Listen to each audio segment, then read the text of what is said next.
Hey team, welcome back. So in this video, I'm going to be explaining repeated decisions, what they are, how we can use them.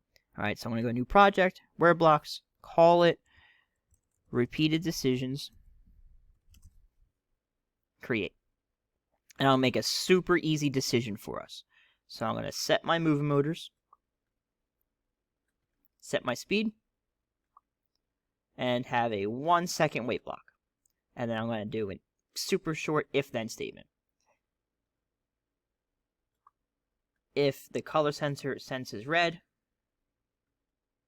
move forward for 1 rotation. And then stop.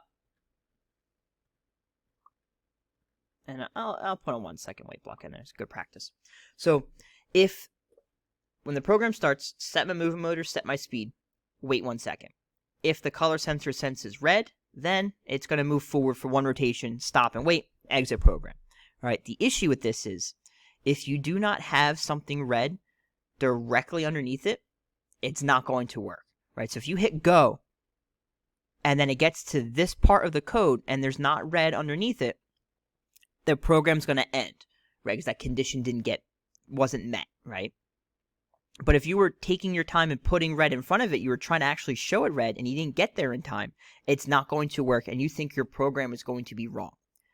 Right, so what we need to do is actually put our if-then statement into a loop.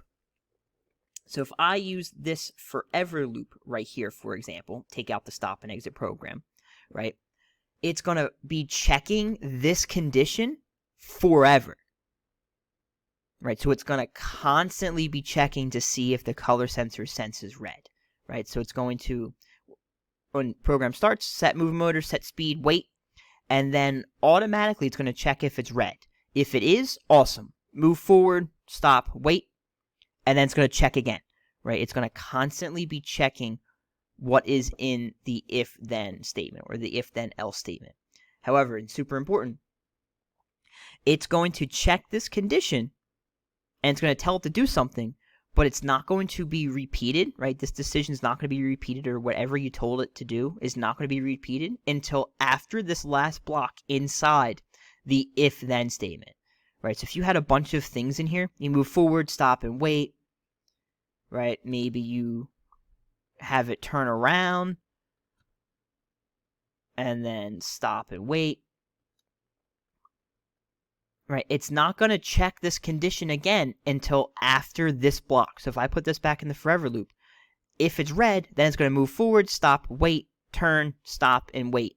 And it's not going to check this condition again until after this last block inside the if-then statement is completed. All right, that's very, very important to keep in mind.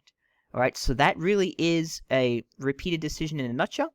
All it is an if-then statement or an if-then-else statement inside a loop. And there's a lot of applications for this that's really going to help us make it a lot significantly easier.